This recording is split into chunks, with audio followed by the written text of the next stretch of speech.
sent you all things to change on your LinkedIn page. If you are currently in process of already fixing things I told you to fix, and we're going back and forth on it, you're still good. But check in on Canvas. If you're having trouble figuring that out, talk to me so I can make sure that we get you taken care of. I want everybody, again, to get a perfect score. Your next assignments in this class aren't due till Valentine's Day. Valentine's Day, by the way, guys, why is Valentine's Day on February 14th? Anybody know why Valentine's Day is in February? I'm glad you asked that question. What's the most recent major holiday where people buy presents close to Valentine's Day? What's the next one after it? No? Easter. It falls right between those two. It's a way for people to sell greeting cards and to get people into stores in between those two holidays. It is an engineered holiday. That's why it takes place in that area. It is completely based on business. But that being said, you're going to have your economic systems exercise and a discussion about a video on mining cobalt, the effect of using child labor to mine cobalt. We're going to start in Chapter 3 today, which is all about global business, which is something we're talking a lot about in this chapter, in this class in general, because all business at this point is basically global, almost all business. You're going to have a very exciting guest speaker on Friday. If you guys like the internet, you're going to like this speaker. Patrice, Miss Patrice, actually used to work for Cisco Systems. If you're unfamiliar with Cisco, they are one of the largest providers of internet technologies in the world. I guarantee if you're connected to the internet right now, something in your laptop, something in your cell phone is connecting through a Cisco device, and she ran marketing for Cisco for many years. You're going to have an opportunity, number one, to ask good questions, number two, make some good connections. She's a very powerful person. We're also going to have our good friends from Career Services who are going to be paying us a visit sometime in the next week or so. We're going to be getting you connected. You already have LinkedIn. We're going to be getting you connected to something called Handshake. Has anybody heard of Handshake here on campus yet? Anybody already have an account? I think I get some emails. You do. Well, here's why it's something you should take serious. Basically, St. Francis pays for a subscription. You guys all have access to it, and it's a way for people to recruit you to hire you for jobs before you graduate. So if you're interested in getting a job when you graduate, it's an easy way to get hooked up. So after we get through Chapter 3, we're going to have our first test of the semester. So guys, we will review. Fear not. Before we get too far in today, though, I want to remind you in terms of the economic systems exercise that's due on the 14th. Remember, I'm asking you to compare two economic systems. Somebody tell me the name of one economic system. Communism. We got communism. What's another one? Capitalism. Very good. What's the third one? Socialism. You've got it. What major political candidate, by the way, for the Democratic Party supports socialism as an economic system? Bernie Sanders. I don't tell you what you should believe, but know this stuff. I'm asking you to compare two of these economic systems. Name a country that practices each system. Give me an article that says something about how that country is doing with that economic system, and cite it. Give me an in-text citation. Please do not plagiarize. I'm asking you to also tell me at the end of the assignment which economic system of the two you prefer, and tell me why. So, for example, if you said, hey, I prefer socialism because I get lots of benefits, I get free health care. Even though I'm a capitalist, you still get an A on the assignment. I'm not grading you whether or not I agree with your political opinion. I'm grading you based on you backing it up. So always feel free to have your own opinion in this class. Guys, we're going to start off today with a little conversation about the price of oil. We're going to start off with a video, and then we're going to talk about why this is something you should do. What's driving this glut of oil? Why is there excess oil in the global market right now? We have fracking with domestic production. That's a good part of it. What else is going on? I'll give you a hint. Coronavirus. Yes. I was going to say like the United Arab Emirates and like Saudi Arabia and all those countries are doing more, but No, you're correct. You're absolutely correct. All these countries are producing, and if we take the United Arab Emirates, Saudi Arabia, all these countries, they're all part of what? If you guys are, there's an organization, OPEC. Essentially, they're an organization. They call themselves a cartel because they coordinate on prices. They're not doing a lot of that at this point. So what else is happening? What's happening in China right now? Yes. A lot of their consumers in China are buying. Exactly right. And why is that? Because of the virus, a lot of cities are quarantined. There are people who literally have not left their homes in over a month They're not going to work. They're not buying gas for their cars. And by the way, China is the biggest emerging auto market in the world. That's why the Beijing Auto Show is bigger than the Detroit Auto Show. So we have that going on. And here's the other thing, guys. Other than our cars, what do we use petroleum for? What do we make out of petroleum? Dirt bikes. We do make dirt bikes, parts of them. Yeah, we make. What's a part of a dirt bike that we made out of oil? What's a good guess? I'm a fellow motorcyclist as well. What kind of bike do you have? I ride a Kawasaki ZZR 600. It's a street bike. It's a full fairing bike. What's that fairing made out of on a bike? It's made out of plastic. Plastic is made from petroleum. Some makeup products are made out of petroleum. Everything around us at some point is powered by something. Even some of our power plants are powered by petroleum. If we're not using that stuff to make things, all of a sudden demand goes down. We've got a glut of supply in the markets right now, which is driving prices down. Could this have another effect in the medium term? We've got all this oil floating around, prices are going down. What are producers going to do? They're going to keep pumping at the same rate? Brady, what are they going to do? They're going to cut production, and they're hopefully going to drive prices back up, because right now they're selling oil very cheap. There's one other consequence of cheap oil, actually many consequences. But what about the American auto market right now? What are we selling more than anything? It's ironic because we're doing development of electric cars, but what are the biggest selling vehicles on our market? Not even sedans, it's pickups. Pickups and SUVs. Vehicles that get very low gas mileage, guys. And so cheap gas means, what the hell, I'm not going to buy the Cobalt, I'm going to buy the F350 that gets 12 miles to the gallon because gas is cheap. Can't last forever, which is why companies are also looking at electric cars. Now here's my last question for you. Who's the largest global producer of petroleum at this point in time? And it's not in the Middle East, who is it? It's us. Should we be concerned about this trend in the price of oil? This is something, if you owned an oil field in the United States, would you be concerned? Or would you not? Why would you be concerned? Well, because you're trying to make profit, so you can sell it for a lot of money. You want to make money. Exactly right. And we use a processor called hydraulic fracturing, which sometimes takes more people to do, and our labor rates in the United States tend to be higher than other places that are producing petroleum. I know we're going up too. Yeah, wages are rising. So here's the trick. If oil goes back up in price, we can become more competitive. If it bottoms any further, we may have problems with domestic production. This is why you monitor the price of oil, guys. It not only affects us at the pump, it affects us when we're buying our dirt bikes, it affects us when we're buying whatever we're buying that has anything to do with the oil industry. One last question, guys.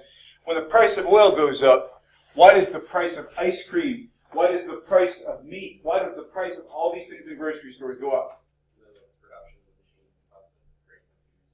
So we got production and Transportation. you got it. In this country, how do we transport almost everything? You got it. It's trucks. It used to be rail. Rail's far more efficient, but we are a car-driven economy. This is why this stuff matters to you. Guys, any questions or comments before we jump into today's material?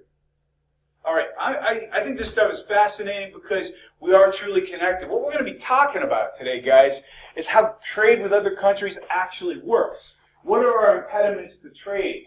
How can small businesses get involved globally? And what is our future looking like? We generically refer to ourselves as a first world or a developed country. Other countries are in the second or third stages of development, but we have a lot of countries that are becoming global powerhouses. We're also going to be talking about trade protectionism. When I say trade protectionism, I'm talking about another word that begins with a T. What word am I talking about? Tariffs, absolutely correct, which is something the current administration has been using as part of a trade war. So we're going to be talking about what affects global markets, why it's important to understand these issues. But let us just jump in, guys. Right now, about 9 in every 10 businesses do some kind of global business. And we're expanding because we get things from all over the world. I mentioned it in the last class. It's a wonderful thing that in January or February, I can walk into a store and buy fresh strawberries. It's a wonderful thing that somebody, for example, can get a pair of Levi's in the mall if they want to buy Levi's that were made in Mexico. We are doing all kinds of importing and exporting. It is our part of our global place in the world to be a consumer and a producer. Right now, guys, we import, the United States, we import more than anybody else in the world. We buy more from other places than anybody else in the world. If you had to say who our three biggest trading partners are, who would you guess? China, Mexico, and You get 2 out of 3. India's up there, though. China, Mexico, and who's the third? Yes. Our neighbors to the north. We do a lot of business with our friends in Canada. And we are the 3rd largest exporting nation in the world. We used to be the largest, but we have lost our competitive edge there. And again, politics notwithstanding, that's a big priority, at least in his rhetoric, that President Trump wants us to be exporting more than we currently are. Here's what's interesting, though. When we look at world population, okay, remember, guys, we are the largest consumer. The United States, we're the largest consumer. In North America, we've got a total of 7.4% of all the population in the world.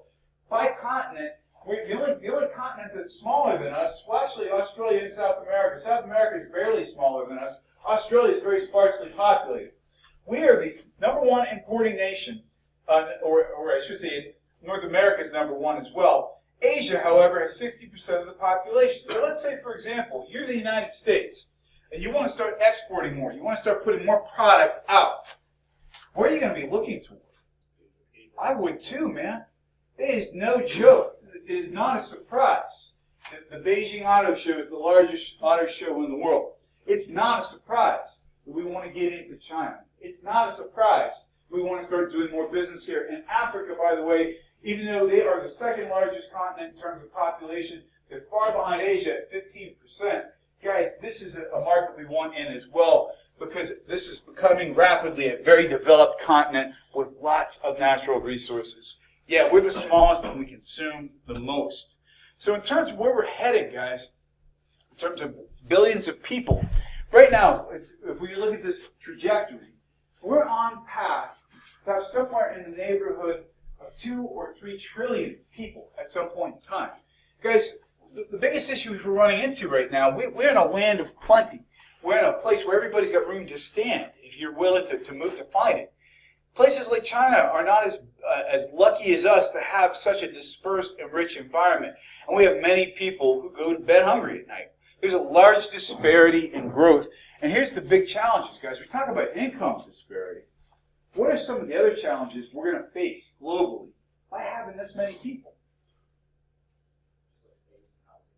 Space and housing. It's already becoming a problem. What else is going to be a problem, guys? Yes? the ability to feed that many people. Yeah, how do you feed that many people? Guys, like, people go to bed hungry in this country, let alone places that are less developed than us. More people in the world have Facebook than running water. More people in the world have a cell phone than running water.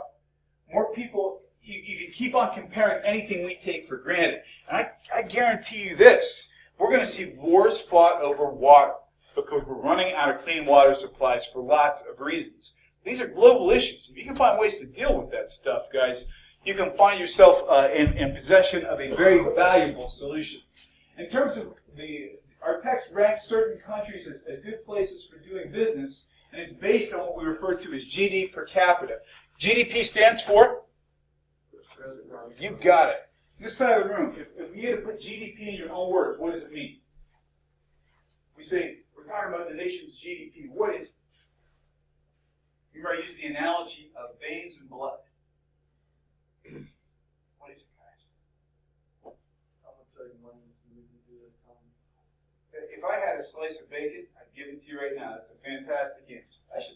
I should start bringing the George Foreman grill in, and anybody who's not a vegetarian, you get a right answer, you get a slice of bacon. Anybody here a fan of The Office? Who here has seen the episode where Michael Scott burns his foot on a George Foreman grill? Is that not like the best thing ever? And the thing is, I can relate, man. I love waking up. If my wife gets up before me and she's cooking bacon, it's a good day, right? So anyway, our GDP per capita, if we look at Sweden, GDP per capita is roughly around 50,330. I haven't checked the U.S. in a while, but in the U.S., the last time I checked, it was around 35,000. So per person, Sweden is a far richer country than we are. There's other things that go in there as well. A lot of places, for example, that are good for business, Ireland is huge for technology because they have basically no corporate taxes for external companies. Apple does a lot of business in Ireland. These are great places to work. And in terms of places that are great to live, Germany and Canada always end up somewhere near the top of the list. Part of it is healthcare. Part of it's the economy. What does Germany do for their citizens that the United States does not? You get lots of free education for sure. How about time off, guys? Germany, I think it's the highest amount of required days off. Man, if you're in Germany and you go on vacation, that is serious. Porsche and BMW have corporate policies that after working hours, you cannot check your work email. Could you imagine that in the United States? Like talking, you're off on vacation for 2 weeks, nobody's bothering you. That's not part of our culture. Germany, however, is also one of the most productive countries in the world, so they're doing something right. It's something to think about. And in terms of billionaires, guys, we're still topping the list in terms of billionaires, but China's catching up very quickly. Even Russia is as well. Now here's the trick. In terms of total number of billionaires in the United States, a lot of these folks came from other places to the United States. Why did they? In addition to the fact we have a pretty awesome country, if you were incorporated somewhere else, what's a reason you might decide to bring your money to the United States? Let's see, you're living in England, for example. Yes, you got it. I want to pay less than half of my income in taxes. And right now, the recent tax cuts we received in the United States from the Trump administration really made it good for top earners. So if you're a wealthy person, the United States is a pretty good place to be right now. So, guys, in terms of how we trade, it could be based on natural resources or it can be based on need. Guys, who here has been following what's happening in Venezuela at this point in time? What's going wrong in Venezuela at this point in time? Anybody know? The country's basically falling apart. And here's why. Venezuela was blessed with one really good resource, and it was oil. So back in the days in 2008, 2009, when oil was spiking at $110 a barrel, it was good to be Venezuelan. They also had a state-run oil industry, which basically subsidized the country's entire economy. It was a socialist nation. So when the money is good, so is life for the people. Well, the price of oil tanked, and all of a sudden, we're seeing $50 a barrel of oil. And all of a sudden, Venezuela is not making money like they used to because they can't charge as much. They're not selling as much oil. They're not as competitive. And the country has basically fallen apart because they have nothing to prop up their economy at this point. That's the danger of relying on one thing. Iraq is the same deal. Iraq and Iran both rely on oil. Those are some of their biggest imports, or exports, I should say. If you're in Japan, man, tell me, has anybody here ever been to Japan? I'd love to go. You've been to Japan. Where were you? Kyoto. No kidding. How long ago? 4 years. That's amazing. Was it like a school trip? No, it was a baseball trip. Wow. So you get to play Japanese teams? Yeah. What was that like? They play a lot of small ball. Yeah? They bunt a lot. They do hit and runs a lot. But they're really good. First competitors, huh? Yeah. They take it serious too, man. They're serious about the baseball. Now, what did you think? If you had to say some observations about the country, what are some things you noticed? Everybody stared at me. Not many people are above 6 foot in Japan. So I was a freak. Did the people like want to have their picture taken with you and stuff?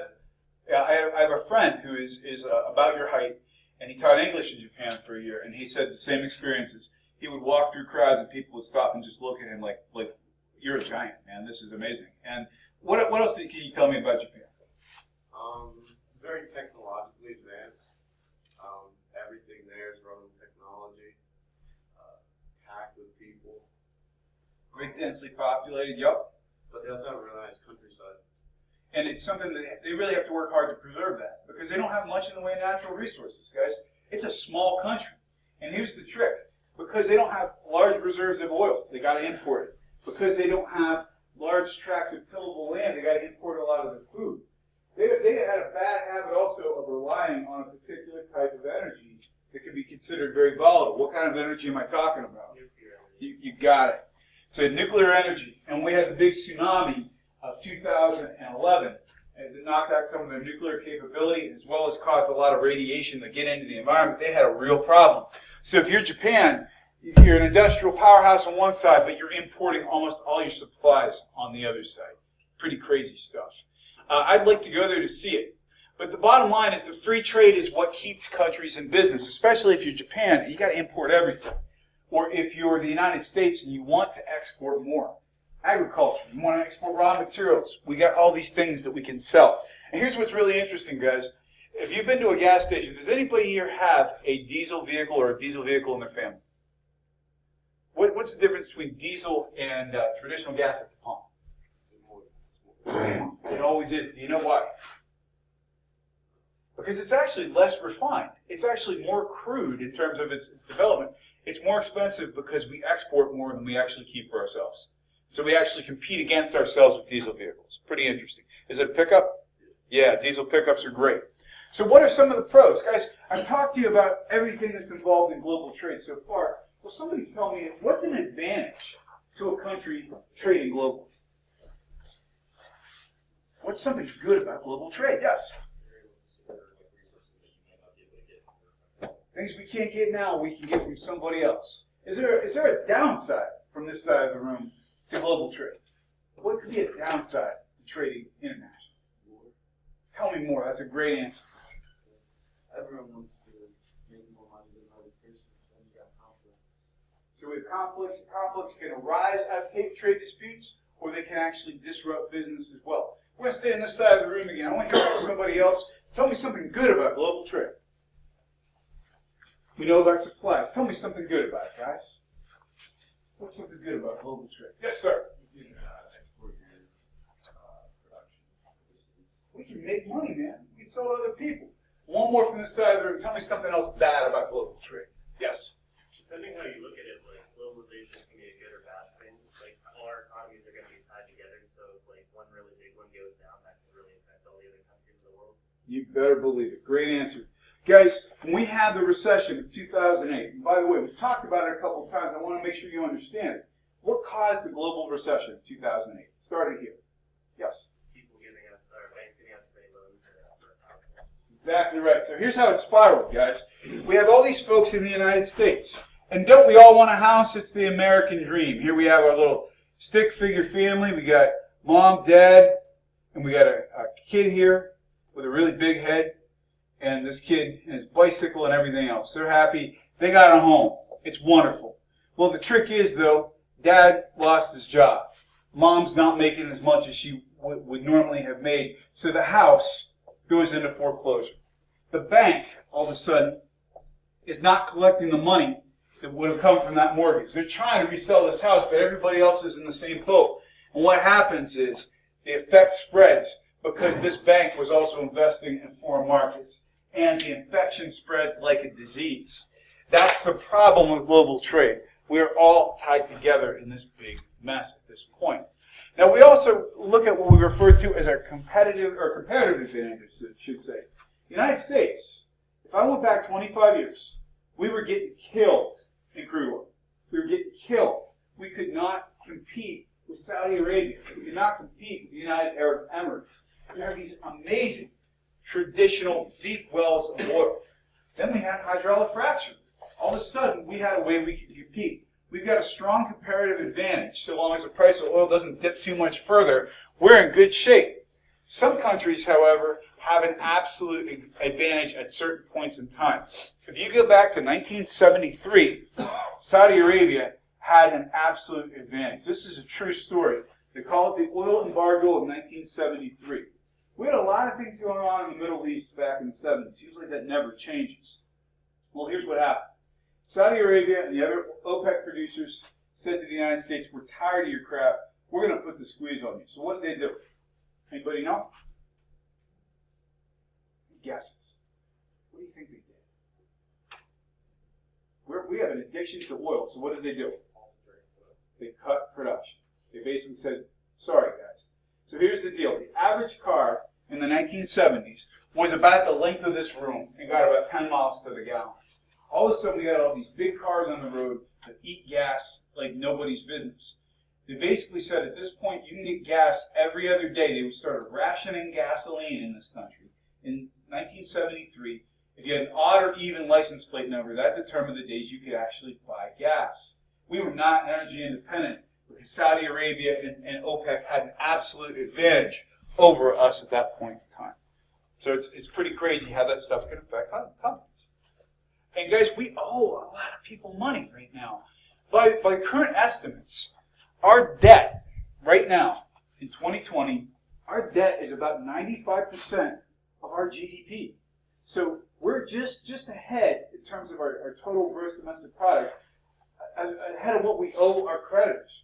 Right now, we owe money to China. We owe money to Japan. We owe money to Saudi Arabia. China is a big one to owe money to. Would you want to owe money to somebody with whom you're fighting? That's not a good relationship. So let's think, like Nicole, for example, lent me $50 the other day. I ran into her at the gas station. I was tapped out. I had no money. I'm like, Nicole, sorry, we're getting an MTO. Can I borrow $50 to get some gas? And what did you say? Yeah. She hooked me up. But here's the deal. The other day, when I was on my way on campus, I cut her off in traffic. She didn't like me very much right now. Is this a good time for me to come back and ask her for another loan? No, it's not.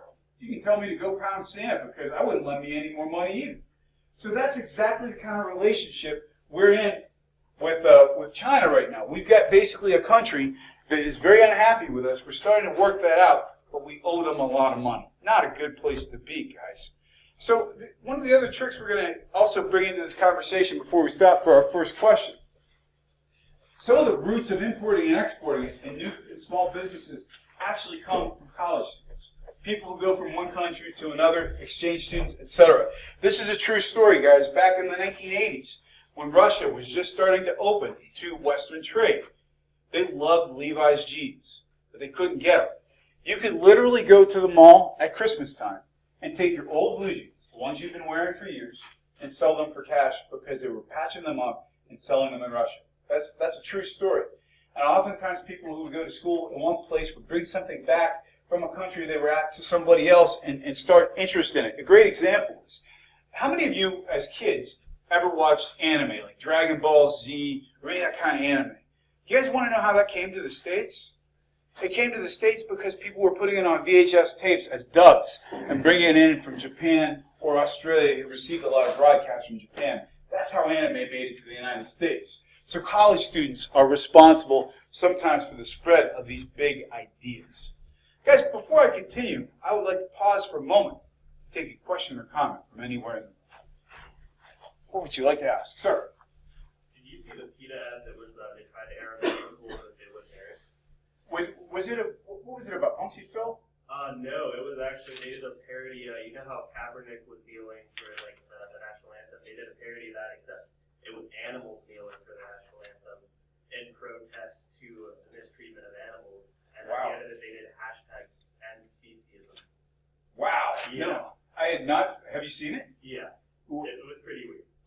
That is pretty weird. PETA actually was after Punksy Phil this year, too. That's why I asked that question.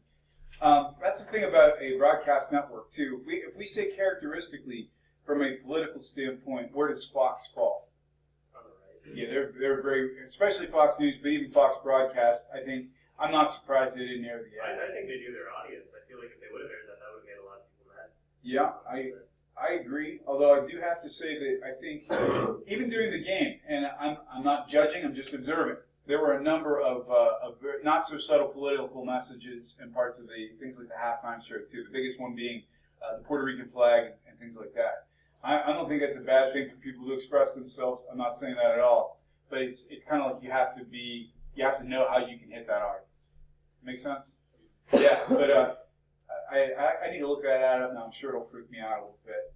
Anybody else have a question or comment? Going once. Going twice. I like to give you guys a chance to talk so you don't just have to listen to me talk all day. But if you like it, I'll continue talking, however. Guys, in terms of exporting, all I can say is it's a good thing for any economy to be exporting goods and services. We used to export things to other parts of the world. They're starting to slow down right now. For example, since we were talking about motorcycles, in Japan, Harley-Davidson used to be a status symbol. If you had a Harley-Davidson imported from the United States, that meant you were something special. Other examples, for example, are muscle cars, Mustangs, things like that. We export a lot of heavy industry goods. We also export a heck of a lot of agriculture. because we have lots of tillable land in this country. Anytime we get about 1 billion in exports, about 7,000 people get good jobs. That's a good place for us to be. That's why we want to put more emphasis on this stuff. Now, we also get into the idea of how we doing globally, and it's called a balance of trade.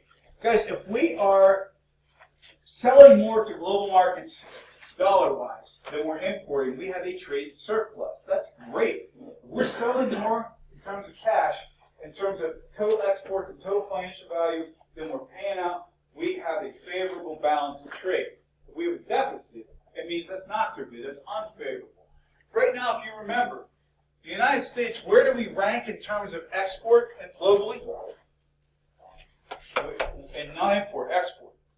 We're third in exports. We're number 1 on imports. We have had an unfavorable trade balance for a long time.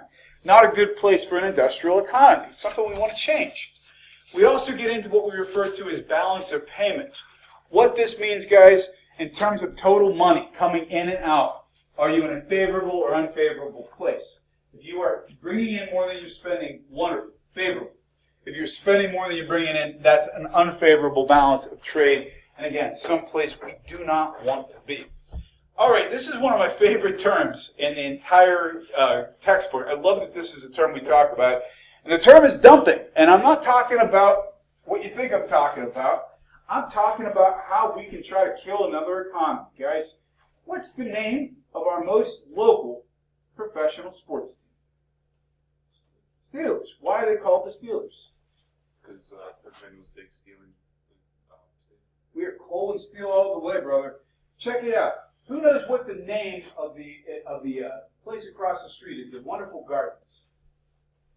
It's Schwab Gardens, but do you guys know who owned it? Give you a hint. It's something that has to do with the name of another university close to here. It begins with a C. Carnegie. How did Carnegie make his money? It was in the steel business. So this entire region was powered by steel. Guys, the Johnstown flood, wonderful that a town's most memorable event is a flood. That was a steel industry that got wiped out. Carnegie Steel owned this area. Actually, Andrew Carnegie basically owned the town of Loretto because steel was such a big deal.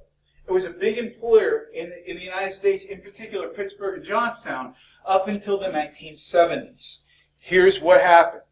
Japanese and Chinese steel flooded our markets at cheaper prices than U.S. companies could produce.